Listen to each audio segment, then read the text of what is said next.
tatizo kwenye ile imani umuone Mungu, na ndio maana mpaka umeamua kuokoka.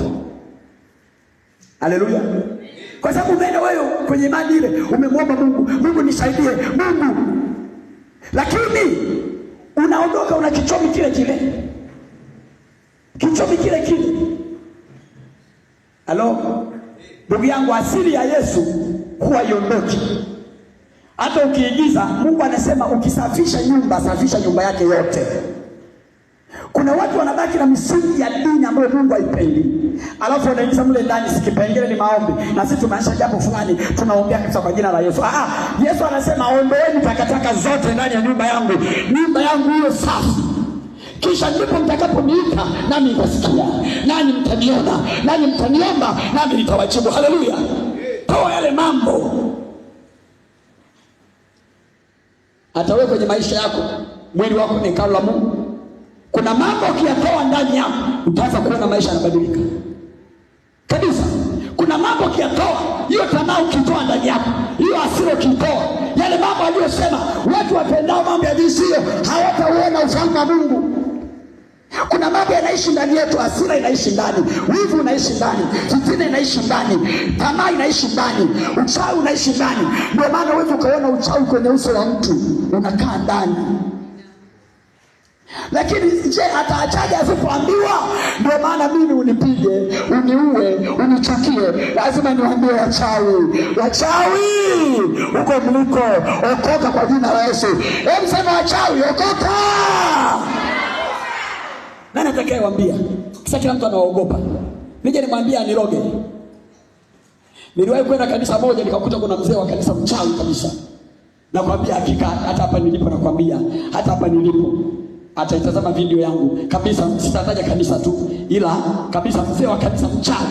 Na kanisa lile wamewaza kabisa, wamemuita baba mchungaji kiongozi amzuia asishiriki meza ya Bwana Jumapili. Jamaa wanajiogopa.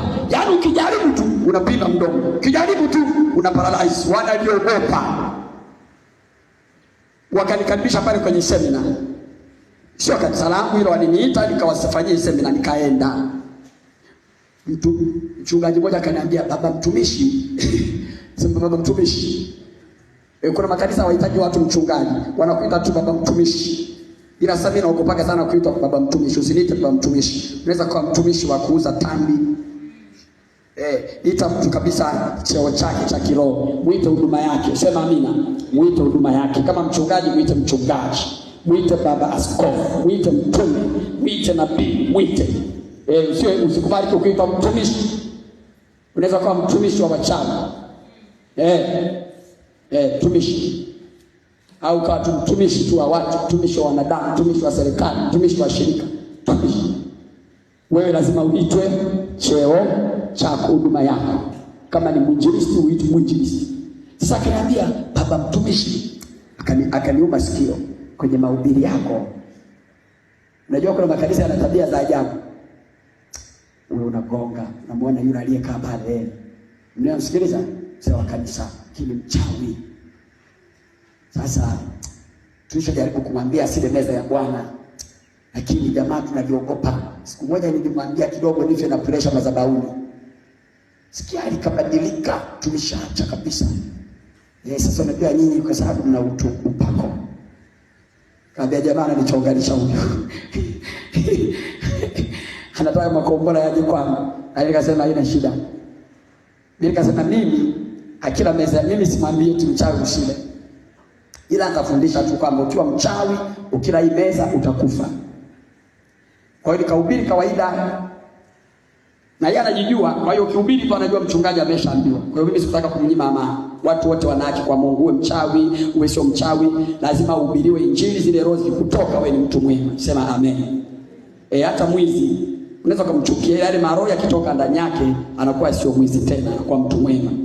Ni kama unavyomuona mzinzi, kahaba, anakuchukiza kwa sababu anakuharibia mmeo, mkeo, watoto wako, ila akiokoka zile roho zikimtoka anakuwa mtu mwema kabisa.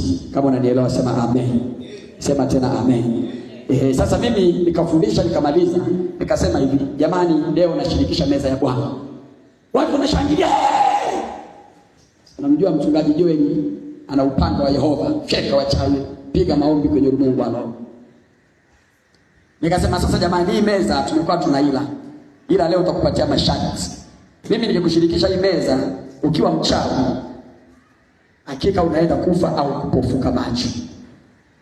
Kwa naomba tu ujikataze mwenyewe.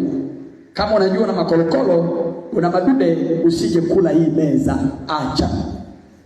Na kweli baba wa watu na mke wake hawakuja. Niweze kuwataja ila hawakuja. Haleluya. Hawakuja kula ile meza kwa sababu walijua. Unajua mchawi ni mtu wa rohoni, anakutazama ndani. Wewe unayesema una nini? Una nguvu ya Mungu kweli ya kumkemea? Ndio maana wengine ukikemea mchawi ovyo ovyo unamaliza, unaenda unakufa. Usiku atakuja.